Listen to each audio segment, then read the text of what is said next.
ছাত্র শিবির তাদের প্যানেলে নারী প্রতিনিধি এজন্যই রেখেছে, মানুষের যে একটা ফোবিয়া কাজ করে, মানে ছাত্র শিবির যেহেতু ছাত্রদের নিয়ে কাজ করে, স্বাভাবিকভাবেই এই প্রশ্নটা আসতে পারে যে তারা ছাত্রীদের জন্য কি করবে। তো এই প্যানেলে যেহেতু নারী প্রতিনিধি আছে, এটা এই বিষয়টাই প্রমাণ করে যে ছাত্র শিবির বা তাদের প্রতিনিধিরা যদি ক্ষমতায় আসে তারাও ছাত্রীদের জন্য কাজ করবে। আর কুরুচিপূর্ণ মন্তব্যের যে বিষয়টা সামনে আসলো, আমরা আসলে যেই কাজই করি না কেন সেটার একটা সমালোচনা হবে। তো এই সমালোচনাগুলোকে ট্যাকেল দিয়ে আমাদেরকে চলতে হবে। সেই মন মানসিকতাকে আমরা রেখেই কাজ করার জন্য মাঠে নেমেছি। ছাত্র শিবিরের প্যানেলে আমরা গিয়েছি, আমরা সাংগঠনিকভাবে পরস্পর সম্পর্কযুক্ত নই বা আমাদের ইন্টারনাল কোনো যোগাযোগ নেই। আমরা ভাতৃপ্রতিম সংগঠন, আদর্শগত জায়গা থেকে আমাদের মিল আছে। তো ঢাকা বিশ্ববিদ্যালয়ে কেন্দ্রীয় ছাত্র সংসদকে উদ্দেশ্য করে আমরা ছাত্র শিবিরের প্যানেলে গিয়েছি যেন আমরা আমাদের কাজগুলোকে আরো জোরালোভাবে করতে পারি। আমরা আমাদের প্যানেলে যে 4 জন ছাত্রী প্রতিনিধি আছি, আমরা চেষ্টা করব এই 4 জন ছাত্রী যেন পুরো ক্যাম্পাসের বিভিন্ন ঘরানার ছাত্রীদের প্রতিনিধিত্ব করতে পারি এবং ছাত্রীদের যে সমস্যাগুলো আছে, হল কেন্দ্রিক সমস্যা, আবাসন সমস্যা, তাদের খাদ্য কেন্দ্রিক সমস্যা, তারপর পরিবহন সমস্যা আছে, আমাদের বাসগুলোতে পর্যাপ্ত স্পেস নেই ছাত্রীদের আসা যাওয়ার মতো, অনেকেই দাঁড়িয়ে ঝুলে কষ্ট করে আসা যাওয়া করছে। তো এই কেন্দ্রিক যে কিছু সমস্যা আছে, প্রাথমিকভাবে আমরা এগুলো সমাধানের জন্য চেষ্টা করব। তাছাড়া নারীদের প্রতিনিধিত্বের ক্ষেত্রে যে প্রতিবন্ধকতাগুলো কাজ করে, ডাকসুর মাধ্যমে তো আমরা সবাই জানি যে জাতীয় পর্যায়ের নেতৃত্ব তৈরি হয় বা নেতৃত্ব তৈরির একটা পর্যায় এই ঢাকা বিশ্ববিদ্যালয়ের কেন্দ্রীয় সংসদ নির্বাচন। এই জায়গা থেকে নারীদের প্রতিনিধিত্ব যেন তৈরি হয়, আমরা সেই প্রচেষ্টাই করব। আমরা আমাদের দেশের সামাজিক প্রেক্ষাপট বিবেচনা করলেও দেখতে পাই যে নারীদের প্রতিনিধিত্ব আসলে যারা করছে তারা একদম রুট লেভেল পর্যন্ত নারীদের সমস্যাগুলো আইডেন্টিফাই করতে পারছে না বা রুট লেভেল পর্যন্ত নারীদের সাথে তাদের কানেকশন নেই। কিন্তু বাংলাদেশের বিভিন্ন প্রান্ত থেকে মেয়েরা ঢাকা বিশ্ববিদ্যালয়ে অধ্যয়ন করতে আসে। তো এখানকার মেয়েরা এবং এখানকার মেয়েদেরকে যারা স্টাডি করে তারা মোটামুটি নারীদের সমস্যাগুলো সম্পর্কে অবগত। তো এই জায়গা থেকে যখন নারী নেতৃত্ব উঠে আসবে, নারী প্রতিনিধিত্ব উঠে আসবে, তখন আমরা আশা করছি যে নারীরা প্রকৃতপক্ষেই নারীদের সমস্যাগুলো আইডেন্টিফাই করতে পারবে এবং সকলের ইচ্ছে অনুযায়ী সেই সমাধানগুলো সামনে আনতে পারবে। তো মোটামুটি এই বিষয়গুলো আমরা করার চেষ্টা করব ক্ষমতায় আসে। একজন ছোট সন্তান আছে, তো একজন মা হিসেবে এবং বিশ্ববিদ্যালয়ের শিক্ষার্থী হিসেবে বিশ্ববিদ্যালয় থেকে যে ধরনের ফ্যাসিলিটি পাওয়ার কথা আমি একদমই পাইনি, সে ধরনের ফ্যাসিলিটি আমি মা শিক্ষার্থীদের ফ্যাসিলিটি নিশ্চিত করার সম্পূর্ণ চেষ্টা করে যাব। মা শিক্ষার্থীদের জন্য আমি ডে কেয়ার সেন্টার এবং ব্রেস্ট ফিডিং কর্নার স্থাপনের চেষ্টা করব। পাশাপাশি আমি আমার নিজের বিষয়টা বলবো যে এখানে বিশ্ববিদ্যালয়ের শিক্ষার্থীরা অনেক স্বপ্ন নিয়ে, অনেক আকাঙ্ক্ষা নিয়ে পড়তে আসে, কিন্তু তাদের স্বপ্ন আকাঙ্ক্ষা বাস্তবায়ন হয় না কিছু সমস্যায় জর্জরিত হয়ে। যে সমস্যাগুলো তারা দীর্ঘ 5 বছর 6 বছর ক্যাম্পাসে থাকে কিন্তু সমাধান হয় না, যার কারণে তারা তাদের স্বপ্নে পৌঁছাতে পারে না। তো একজন শিক্ষার্থী হিসেবে আমি যে স্বপ্ন নিয়ে এসেছিলাম সেই স্বপ্নও বাস্তবায়ন হয়নি কিছু সমস্যার কারণে। প্রথমত আমি সেই সমস্যাগুলো সমাধানের চেষ্টা করব। দ্বিতীয়ত আমি ব্যক্তিগতভাবে যদি বলি, আমি একজন মা, আমার একজন ছোট সন্তান আছে।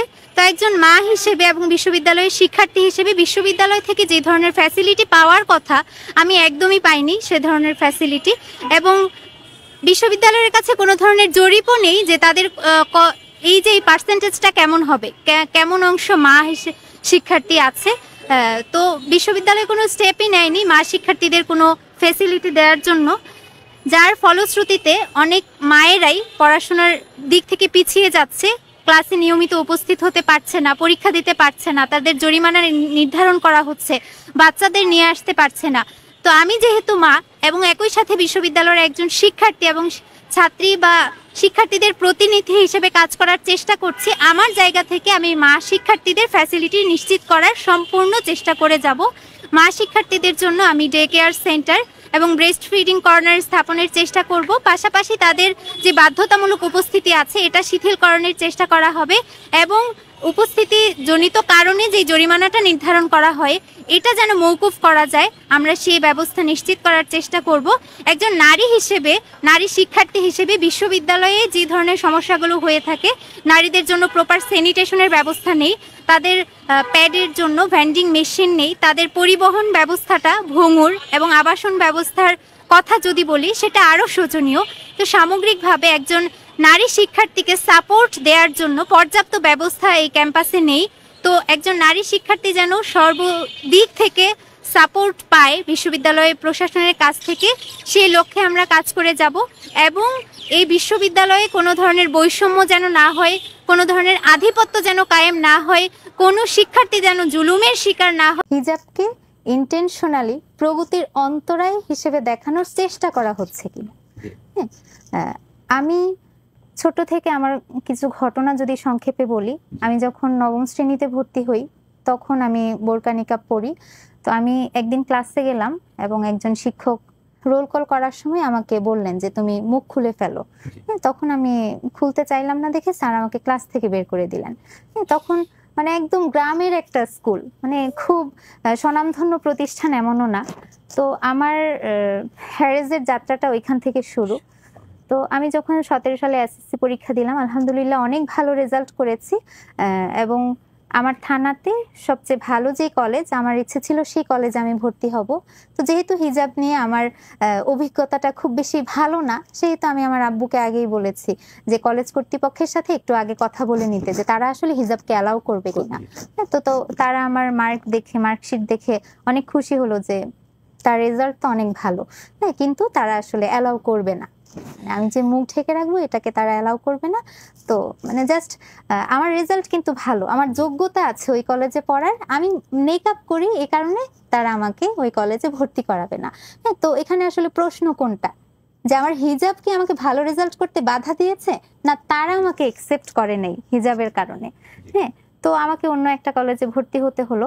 এবং ঢাকা বিশ্ববিদ্যালয়ে এসেও বিশ্ববিদ্যালয়ের ভর্তি পরীক্ষাগুলোতে আমাদের সময়ে নিয়ম ছিল যে কান দেখিয়ে ছবি দিতে হবে, বা পরীক্ষায় এমন ভাবে বসতে হবে যেন আমাদের কান দেখা যায়। তো এটা আমাদের জন্য মানে আমরা যারা পরিপূর্ণ পর্দা মেনটেন করি আমাদের জন্য অনেক বেশি দুঃখজনক ছিল। তো আমি বাংলাদেশের 3টি বিশ্ববিদ্যালয়ে চান্স পেয়েছি, ঢাকা বিশ্ববিদ্যালয়, জগন্নাথ এবং জাহাঙ্গীরনগর। তো আমি তো ছোট থেকেই হিজাব মেনটেন করি।